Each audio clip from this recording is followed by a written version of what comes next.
Perry refused to retire. He could not bear the thought of not driving his Joseph every day. He said to Jacques, "We are two old men, Joseph and I. Let us wear out together. When Joseph is ready to retire, then I too will leave."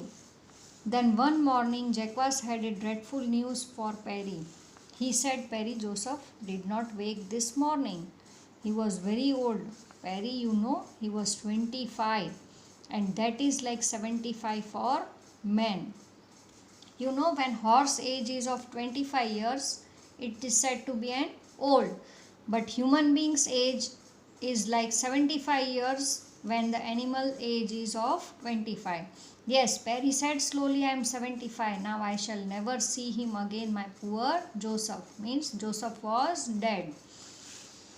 For years, Perry had worn a heavy cap, the peak of which came low over his eyes. Now, when Jacques looked into Perry's eyes, he saw something which startled him.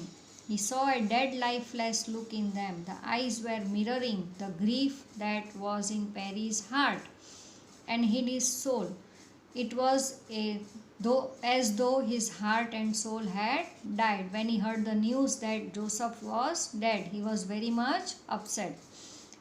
"Take today off, Perry," Jacques said. But before Jacques could complete his sentence, Perry was already limping down the street. He started walking away from there.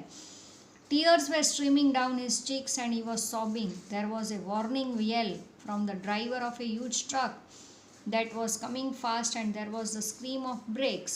But it appeared that Perry had heard neither. 5 minutes later, an ambulance doctor said, "He is dead."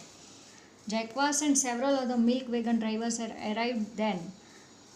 "I couldn't help it," the driver of the truck protested. "He walked right into my truck. He never saw it, I guess. He walked into it as though he were blind." Ambulance doctor bent down. "Blind?" he said, looking into Perry's eyes. "Of course, the man was blind.